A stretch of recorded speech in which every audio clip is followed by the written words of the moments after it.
네, 말씀드렸듯이 취업의 달인 시간입니다. 네, 아주대학교의 신상훈 교수님과 함께하겠습니다. 어서 오세요. 어서 오십시오. 반갑습니다. 안녕하세요. 네. 자, 교수님, 우리가 이제 방학을 해서 이제 방학하면 좀 여유가 있겠어요라고 맞아요. 얘기한 게 엊그제 같은데 이제 다 끝나가네요. 끝나가죠. 뭐 2주 남짓 남았습니다. 이제 마지막 주 한 주는 이제 다음 학기 개강을 준비하기 위해서 또 교수 설교도 해야 되고요. 그리고 나머지 학기는 이제 실질적으로 수강생 관리부터 시작을 해서 다음 학기가 이제 시작이 되는 거죠. 네. 그런데 이번 학기는 좀 유념해 둘 것이 이제 하반기 공채 시즌입니다. 그렇죠. 그러니까 바로 다음 주와 공채가 맞물리면서 4학년 학생들이 굉장히 동분수주할 걸로 이렇게 알려지고 있습니다. 네, 교수님도 시간 참 빠르다 이렇게 느끼시겠지만 학생들 만만치 않을 거예요. 아, 그렇죠? 굉장히 빠르다고 하죠. 이제 제가 사실 취업의 달인 시간에서 사회초년생 직장 적응 비법을 갖고 온 게 지난주에 이어서 두 번째 아니겠습니까? 네. 그런데 왜 이걸 가지고 왔냐면 요즘 대학들 취업률 통계 발표를 할 때 유지 취업률을 봅니다. 그러니까 들어간 다음에 계속해서 잔류하고 지속적으로 근무를 하는지를 본단 말이죠. 그 이유는 뭐겠습니까? 중도 탈락자가 그만큼 많았다는 거죠. 그러니까 중도 탈락을 하는 이유도 물론 중요하지만 왜 그 사람들이 중도 탈락을 할 수밖에 없는지도 살펴봐야 될 것 같아요. 네. 그렇습니다. 자, 취업의 달인 오늘 주제 살짝 힌트 주셨는데요. 화면 통해서 함께 또 보고 오겠습니다. 주제 함께 볼까요? 사회초년생 직장 적응 비법 이렇게 네, 나와 있는데요. 그렇죠. 이게 지난주에 이어서 그러니까 두 번째 시간이죠. 두 번째 시간이죠. 네. 예. 지난번 시간에는 이제 조직 적응과 관련돼서 갈등의 해법을 저희가 좀 풀어봤다면 네. 이제는 이제 직장 생활과 관련된 간접적인 영향을 미치는 것들에 대한 이야기를 좀 나눠볼까 해요. 네. 그래서 오늘 이제 사실 신입사원들이 가장 많이 하는 이야기들을 좀 나눠보게 될 겁니다. 아니, 신입사원이 중도 탈락하면서 하는 이유가, 힘들어가지고 정말 못하겠어요. 그렇죠. 못 해먹겠어요. 뭐 이렇게 얘기하는데. 맞아요. 아니, 취업을 하기 위해서 공부한 시간들이 더 힘들었고, 그렇죠. 얼마나 고생을 많이 맞아요. 했습니까? 그래서 도저히 저는 이해할 수가 없어요, 교수님. 아이러니하게도 사실입니다. 힘들다라는 게 이제 신체적으로 힘들다. 먼저입니다. 두 번째로는 이제 심리적으로 힘들다. 심리적으로. 그런데 이제 우선순위가 있어요. 신체적으로 힘들다가 우선순위입니다. 그러니까 사실 저는 갈등이나 굉장히 압박감 이런 데서 오는 힘든 것 때문에 그만둘 것인 줄 알았더니 체력적으로 배겨내질 못한다는 게 의외였어요. 그렇군요. 그래서 이건 충분한 사전학습으로서 해결이 가능할 수 있는 이야기라 제가 가지고 나와보기도 했습니다. 이 공부만 하다가 일하려니까 정말 몸도 마음도 힘든 건 사실일 거예요. 근데 사회초년생들이 다 겪는 일인데 이게 중도 탈락하는 분들이 있다는 게 문제잖아요. 맞아요. 어떻게 극복할 수 있을까요? 극복을 바로 제시하기 전에 두 분 앱시께 제가 질문을 한번 네네. 해볼게요. 네, 뭘 또 그렇게. 사실은 이게 고정적으로 매일 그냥 정시에 나와서 퇴근하는 업무 외에 좀 그런 직장인들보다 시간이 좀 있는 편이잖아요. 그렇죠. 그렇죠. 예. 힘들긴 매 마찬가지죠. 맞죠. 힘들죠. 오히려 앉아있지 않고 좀 저희는 그래도 신체적인 활동이 있잖아요. 그런 것도 좀 힘들고, 저희가 알아서 찾아야 되잖아요. 자기 개발을 위해서. 그러니까 그런 것도 좀 힘든 것 같아요. 근데 힘들다라는 게 이제 제가 말씀드렸던 신체적인 활동을 많이 해서 힘들구나. 혹은 아니면 머리를 많이 쓰기 때문에 스트레스가 힘들다. 이것을 질문을 했던 거예요. 둘 다 있는 것 같아요. 그렇지 않으세요, 재원 씨? 저희들 일이요? 네. 저희들 일을 이동도 좀 많고 스트레스라는 거는 이제 업무 스트레스도 물론 있겠지만 그런 거보다는 이제 일이 또 끊길까봐 또 일이 있고 없고 때문에 굉장히 그런 스트레스가 커요. 예, 개편 때마다 또 이렇게 또 오늘은 어떻게 될까? 이번엔 또 어떻게 되고 이런 스트레스. 아이들 별걸 다 물어보시네. 현실적인 말이네. 예. 아니, 제가 현실적인 말이에요. 네. 신체적인 스트레스의 압박감을 얼마나 느끼느냐 이게 이제 질문의 핵심이었는데 사실 두 분도 마찬가지일 거예요. 매번 일어날 때마다 피곤해 힘들어 입에 달고 산단 말이죠. 그런데 직장을 다니는 신입사원들이 이게 3개월 차에 느끼는 이런 스트레스가 이유가 있더라는 겁니다. 왜냐하면 이 신입사원들은 직장을 들어가기 위해서 전략적 준비, 그러니까 공부만 열심히 했다는 거예요. 그러다 보니 직장 생활에 임하는 신체적인 환경으로 자기를 두지 않았다는 겁니다. 그럴 수가 있나. 그렇군요. 저 직장 준비하면서 아침 6시에 일어나는 사람 못 봤어요. 맞아요. 그러니까 이 사람들이 공통적으로 하는 이야기가 들어가면 해결할 수 있다는 거예요. 근데 들어갔더니 더욱 힘들어졌다는 겁니다. 그래서 제가 아까 뭐라고 했습니까? 사전학습으로 해결이 가능하다. 근데 직장을 들어가려고 하면 취업 준비하기 위해서 학원을 다니고 영어 공부하는 거 물론 중요합니다. 가장 중요한 것은 생활의 리디자인이 필요하다. 그래서 정시에 일어나고 잠드는 시간이 규칙적이어야 하는데 적어도 6개월 이상은 이건 활동해야 된다. 그래야 들어간 다음에도 3개월 정도는 무난히 견딜 수 있다. 이야기를 하려고 했던 겁니다. 네. 취업 준비할 때 일찍 일어나고 그렇게 준비 안 했나? 그래도 6시 일어나고 그렇진 않죠. 그러진 않겠지만은. 그죠. 왜냐하면 강제성이 없다 보니까 사람이 한 8시, 9시에만 일어나도 좀 늦게 자면 되지 뭐 이렇게 생각하는 이렇게 안일하게 생각하는데 그렇죠. 제가 이제 그 4학년 학생들을 대상으로 그러니까 2학기에 취업을 하려고 하는 학생들에게 질문을 합니다. 예. 아침에 본인이 일어나는 시간에 부모님 출근을 배웅을 하거나 출근 시간에 같이 식사를 하는 분 손 들어보라. 10명 중에 한둘 정도 있습니다. 그렇게 적어요? 적죠. 근데 이건 어떤 영향을 미치냐. 단순히 아빠가 출근하는 거 못 보는 것이 문제가 되는 게 아니라 네. 사실 오나가 원치 않는 일을 하고 있는 거와 똑같은 거예요. 왜냐하면 자신의 경제적 기반이 되는 오너는 아빠예요. 근데 아빠가 출근할 때 매번 이 친구는 자고 있단 말이죠. 예. 그럼 아빠가 출근하면서 뭐라고 하겠습니까? 우리 아들, 딸, 대학교 4학년인데 열심히 잘 자고 있어. 아빠가 많이 벌어올게. 이런 각오를 가지고 직장을 나가는 부모님 몇 분이나 되실까요? 제가 쟤 때문에, 회사를 그만둬야 돼, 내가. 예. 그러니까 회사를 들어가도 그 생각이 갖고 있단 말이죠. 나는 회사의 가장 큰 나에게 경제적 기반이 되는 사람이 임금을 주는 누굽니까? 임원, 대표 그렇죠. 이런 분들이죠. 이런 분들이 원치 않은 생활을 내가 하는 거예요. 습관이 들지 않았다는 거죠. 네. 우리 저 따님 혜민이는 괜찮잖아요. 아직 어리니까. 어리니까 괜찮아요. 자도 되잖아요. 잘 일어나고 있어요. 푹 자, 혜민아. 오늘 같이 왔어요. 오늘 우리 또. 스튜디오에 또 따님을 데리고 오셨는데. 그래요. 예. 푹 자도 돼. 아직 어리니까. 네. 예. 그래요. 자, 직장인들이 참 다 공감할 것 같습니다. 갑자기 맞아요. 또 몸이 아프거나 근데 저희들도 저희들도 그럴 때 있잖아요. 그렇죠, 아침에. 컨디션 조금만 안 좋고 저는 더 황당한 거. 일어나는 건 일어나요. 어찌됐건. 근데 목이 안 나오는 거예요. 갑자기 목소리가 잠겨가지고. 우리한테 목이 생겼는데. 예, 피곤해도 나갈 수는 있는데 몸이 안 좋아도 그냥 이렇게 괜찮은 척 하면 되는데 이거는 목이 안 나오면 방송을 할 수가 없잖아요. 그렇죠. 그런 경우도 아마 저도 공감을 합니다. 꼭 술 먹은 다음날 신입사원만 아픕니다. 그리고 중요한 것이 본인이 안 아프고요. 본인이 안 아프고요. 아버지나 어머니가 아프세요. 왜 그럴까, 갑자기. 부모님이. 그러니까 그동안 아무 일이 없었던 분들이 술 먹은 다음날만 아파요. 어떻게 해야 할까요? 신기하네. 그러게요. 아플 수 있죠. 그럴 수 있죠. 아플 수 있어요. 그럴 수는 있는데. 아플 수 있는데 이 이야기도 업무 시간 전에 회사에 나가서 해야 된다는 거죠.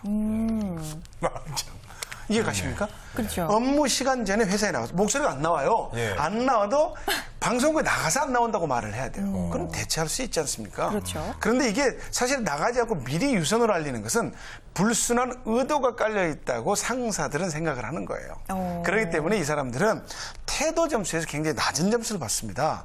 사실은 출근 시간이 남아있는 상태에서 이 자기의 거취를 예고하는 것은 굉장히 중요합니다. 그런데 출근 시간이 도과되었어요. 늦게 일어났습니다. 어떻게 해야 할까요? 자, 그러니까, 9시 10분인데 일어났어요. 네. 어떻게 해야 될까요? 어이구, 이거 어떻게 돼? 근데 의외로 힌트를 하나 드리자면 네. 요즘 신입사원들은 핸드폰 배터리부터 분리하고 시작합니다. 연락이 안 오도록? 안 되도록 합니다. 왜 그럴까? 아예 나가버렸다 그러려나? 그러니까 이게 연락이 차단시켜 놓고 이제 핑계거리를 대는 수 생각을 있는 그때부터. 거겠죠. 시간을 버는 거구나. 근데 정답은 일단은 뭐 시간은 이미 그렇게 된 도가 거고요. 됐어요. 어쩔 수 없는 거고 네네. 빨리 연락을 드려서 이렇게 됐다. 네. 지금 빨리 달려가겠다. 일단 상황 보고를 해야 되지 않을까요? 그게 가장 정답입니다. 그렇죠. 그런데 그렇죠. 이 정답을 이행을 하는 신입사원이 드물다는 거죠. 되게 그 당황해야 순간만 할 거야. 모면합니다. 그런데 그렇게 어렵게 들어간 직장을 실제로 이런 일로 그만두는 사람이 있습니다. 2일이고 3일로 연락을 안 하는 거예요. 계속해서. 안타깝다. 안타깝죠. 너무 네, 안타깝죠. 그렇죠. 실제 있었던 사람. 도대체 무슨 생각으로 직장 생활을 하는 거예요, 그러니까 도대체? 한 번 범한 실수를 회복하려고 하는 노력 자체를 할 필요가 없다고 생각하는 거죠. 어떻게 생각하냐? 내가 거길 들어갔는데 그와 같은 다른 데를 못 들어가겠어. 라는 생각을 하는 거예요. 못 들어가, 그러면. 못 들어가는 겁니다. 못 들어가는 근데 그런 실수를 하고 싶어서 하진 않았을 거예요. 막상 하게 되니까 네네. 당황스러운데 그렇게 행동이 되는 건데. 근데 이것은 좀 네. 이어져 온 환경 때문입니다. 제가 이제 대학에 습관이셨군요. 있으니까 네. 지각한 학생들에게 꼭 하는 말이 있습니다. 네. 지각을 본인 자유로 하는 것은 어쩔 수 없다. 근데 지각을 했을 경우 영향은 뭐에 미칠 수 있느냐? 성적이라는 거예요. 그래서 이 성적에 영향을 미치지 않으려면 사전에 예고해라. 늦었다. 예를 들어 수업 시간이 9시인데 9시 10분이 되었다. 그럴 때 교수님께 수업 중이지만 문자를 보내라. 교수님 무슨 이유로 피치모델 사정으로 늦게 되었습니다. 다음부터 이런 일 없도록 하겠습니다. 라고 했을 때는 이 사람이 순수하게 그럴 의도가 없었다고 판단되어진다는 거예요. 근데 한 번도 지각이나 결석을 할 때 수업을 임하는 교수님에게 이런 예고 문자나 안부 문자를 해본 적이 없기 때문에 직장을 들어와서도 그게 이 사람들에게는 아주 평범한 어떤 문화로 정착되었다는 겁니다. 사실 연락을 해야 된다는 사실을 모르고 있는 거예요. 그러다 보니 본의 아니게 이게 물들어져 있습니다. 알지 못해서 네. 습관이 되는 거군요. 습관이 된 겁니다. 그렇군요. 자, 교수님, 그리고요, 네. 또 이런 경우도 있대요. 뭐죠, 화장을 여자 직원이, 여사원의 경우에. 여사원이 이제 화장을 하지 않아서, 그거 갖고 상사가, 야, 너 이렇게 화장을 안 했니? 여러 사람 놀라잖아. 뭐 그렇게 뭐라고 할 수도 있나요? 두 가지 케이스가 있어요. 네. 실제로 메이크업을 안 하고 온 신입사원의 경우에는 내가 굉장히 많이 아픕니다를 내포하려고 오는 거. 아파요. 창백하게 보이려고. 몸 상태가 안 좋습니다. 근데 사실 이게 의도된 사람이에요. 이게 어떤 케이스가 그러냐 그러면 여성은 사실 남성과 달리 어떤 그 신체적인 그 특별한 생리 현상이 있기 때문에 또 그 시즌만 되면 굉장히 컨디션이 안 좋고 힘들잖아요. 근데 이거를 미리미리 출근 전서부터 나 피곤해 아파 빨리 보내줘라고 하는 내포를 하고 오는 사람이 있어요. 근데 이것도 마이너스예요. 자기 마이너스. 그래서 그런 경우에도 절대 회사에 일단 올 때는 내가 일을 하겠다는 모든 자세, 준비를 하고 와야 된다는 것이죠. 그게 첫 번째 케이스고요. 두 번째, 메이크업을 못했다는 것은 그만큼 늦게 준비했다는 자기 뭐를 보여줍니까? 잘못을 보여주는 거죠. 미준비 상태를 보여주는 겁니다. 인정하는 거죠, 어떻게 보면. 단순히 메이크업 하고 안 하고 차이보다도 사실 메이크업을 요즘 많이 그렇게 화려하게 안 하는 추세라고 그렇죠. 해요. 그렇죠. 그런데도 불구하고 메이크업을 하는 분들이 있습니다. 뭐 진하게, 뭐 과하게 그런 의미가 아니라는 거죠. 그러니까 그러니까 생활을 하기 위한 자기 준비를 하고 왔느냐 그렇지 않느냐. 판단의 기준은 두 가지라고 볼 수 있습니다. 그러니까 이제 저 웨이크업을 빨리 해서 메이크업 해야 돼요. 오, 좋은데요? 예, 예. 웨이크업 빨리 메이크업 법칙. 웨이크업해서. 오늘 좋은데요? 예, 좋은데요, 업 법칙. 진짜? 예. 웨이크업 메이크업 기분 업. 근데 중요한 건 웨이크만 하고 메이크만 하더라는 거예요. 그거 안 돼. 예. 업을 안 하니까 문제가 되는 거죠. 그러네요, 정말. 네. 자, 신입사원들한테 정말 일을 능숙하게 하는 걸 뭐 바라지는 못하겠죠. 그렇죠? 그렇기 때문에 일을 아예 안 주는 경우가 있대요. 책상은 주는데 일을 안 주니까 하루 종일 멀뚱멀뚱 할 게 없으니까 이런 경우 또 난감한 경우가 있다고 하는데 이 경우에 어떻게 해야 될까요? 대기업은 이제 차츰 그런 일이 차츰 많이 줄어들고 없어요. 그렇겠죠. 왜 그러냐 그러면 입사 이후부터 3개월까지 특정한 매뉴얼에 입각해서 계속해서 업무 부서나 로테이션 하면서 업무를 익히게 되고요. 네. 특정 매뉴얼을 또 학습하게 된단 말이죠. 그런데 아직까지 중견기업 이하의 소기업이나 중소기업에서는 신입사원이 들어온 다음에 특정 매뉴얼이 없는 경우도 있고 아니면 처음부터 과중한 업무를 맡기는 경우가 있습니다. 아이고. 막 거래처 어디를 다녀오라고 하고 뭐 운전할 줄 알지 뭐 운전도 시켰다가 아니면 특별한 뭐 배달도 시켰다가 뭐 이런 업무를 하는데 이제 업무를 주지 않는 경우 어떻게 해야 되느냐 이게 두 가지 케이스가 있습니다. A와 B가 있다고 치면 A 케이스는 시키지 않으니까 하루 종일 뭐만 하겠습니까? 우리가 그 친근하다고 하는 포털에 이웃 들어가고요. 그 다음에 또 다음에 들어가는 거죠. 그래서 뉴스만 하루 종일 외웁니다. 이런 사람이 있고요. 또 B의 경우는 특정 업무가 없지만 자기가 일을 찾는 거예요. 선배들이 무슨 짐 들고 다니면 쫓아갑니다. 선배 제가 좀 들어드리겠습니다. 네. 아니면 아침 일찍 출근해서 본인 책상 이렇게 깨끗하게 정리하면서 옆에 있는 대리나 과장 책상도 닦아주고 치워줍니다. 사실은 이제 요즘은 대부분 건물을 치우는 청소하는 아주머니들이 다 계시기 때문에 네. 그런 청소까지는 하지 않죠. 그런데 꼭 보면 그런 친구들이 있다는 거죠. 자기 품은 자기가 받는다. 그러니까 직장이 아무리 경기가 좋아도 자기 마음에 드는 직장은 없습니다. 근데 그 직장에서 그 이쁨은 누가 받느냐? 자기 노력으로 받는 거라는 거죠. 직무 주어지지 않을 수 있습니다. 그 일을 찾는 사람만이 오랫동안 살아남습니다. 그렇군요. 두 분도 그런 경험이 있지 않습니까? 그렇죠. 처음부터 두 분을 이 앵커 자리에 바로 앉을 수는 없었잖아요. 아유, 그렇죠. 어떤 감사하게 과정이 앉으셨죠? 있었습니까? 네. 사실은 많은 험난한 일이 있었잖아요. 네, 예. 그렇죠. 네. 반대로 과중한 업무가 주어지는 경우도 있을 것 같아요. 네. 내가 이걸 할 수가 없는데 과중한 업무를 주셨는데 또 못한다고 말하기도 그렇고요. 능력이 없는 사람으로 보일 수도 있을 것 같고 이런 경우에는 어떻게 해야 돼요? 못할 줄 알고 그렇게 주는 겁니까? 아, 그렇지는 않죠. 그러니까 사실 이제 회사의 시스템이나 그 환경이 그거를 적절한 배분이나 통제할 수 있을 만한 여건이 되지 않기 때문에 뭐 일을 잘한다 싶으면 이것도 해보라 저것도 해보라 계속해서 직무가 갈 수 있다는데 이럴 경우에는 직접적인 업무 오다를 내리는 사람보다도 본인의 선임자에게 이야기를 하는 게 가장 좋습니다. 그러니까 업무를 주는 사람이 과장이나 부장급이라고 한다면 네. 자기 위에 대리나 선임자에게 이야기를 해서 이 업무가 저에게 좀 과중하다 아니면 이 업무를 동시에 수행할 경우 수행하기가 힘들다 이렇게 이야기를 하면 그분이 이제 선임자가 윗사람한테 보고를 해서 배분을 해주는 것. 이게 아주 중요한 전략 중에 하나입니다. 그런데 부장이나 과장에게 직접 가면 좀 어떤 케이스가 되겠까요? 이 친구가 나에게 좀 항명한다. 이런 의미로 받아들일 수도 있는 거죠. 왜? 충분한 커뮤니케이션이 되지 않은 상태이기 때문에 그렇습니다. 그렇군요. 네, 알겠습니다. 교수님은 이제 학교 현장에서 직접 학생들 만나고 계시는데 조기 퇴사율이 그만큼 높아요? 네. 실제로 그렇게 많이 그만두나요? 작년 통계가 100명이 입사를 했는데 네. 중도 탈락이 40명이었다고 말할 정도니까 네.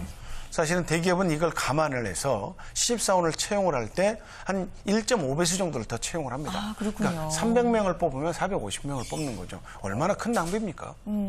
그러네요, 정말. 사실 중도 탈락이 심각한 문제입니다. 네. 그리고 물론 이제 이중 복수 지원을 통해서 중도 탈락하는 비율도 생기는 거죠. 채용 과정에서. 제가 사실 이 구직자들에게는 이것만큼이야 큰 범죄가 없다. 네. 왜? 또래의 다른 친구들을 진입시키지 못하는 거다. 그래요. 그러니까 내가 붙음으로 인해서 다른 한 사람이 떨어졌잖아요. 그죠? 이중 복수 지원. 근데 맞죠. 불안하기 때문에 어쩔 수는 없죠. 네. 그런데 이제 제가 이중 복수 지원도 원하는 인더스트리 내에서 본인이 꼭 선택할 만한 기업군 정도 2개 정도를 선택하는 게 좋다. 이런 의미로 지금 이야기를 하는 겁니다. 네. 네, 알겠습니다. 자, 오늘 취업의 달인 예. 시간은요, 이 조기 퇴사 이유 그리고 극복 방법까지 알아봤는데요. 마지막으로 구직자분들에게 당부의 말씀 부탁드릴게요. 어렵게 들어간 회사 참 힘들게 들어갔을 겁니다. 그런데 이 어렵게 들어간 회사 지속적으로 다녀야만이 꼭 능사는 아닙니다. 물론 퇴사 이유가 있을 때는 본인이 정확하게 결정하는 게 중요합니다. 하지만 인내하고 조직 환경 속에서 본인의 극복하려고 하는 자기 자세, 자기 준비가 굉장히 중요한 시기입니다. 네, 알겠습니다. 자, 오늘 신상호 교수님과 함께 사회초년생의 어려움에 대해서 좀 해결 방안을 좀 모색을 해봤습니다. 네. 자, 오늘 이야기 함께 해주신 취업의 기술 아주대학교 신상훈 교수님 오늘 말씀 감사합니다. 고맙습니다. 감사합니다.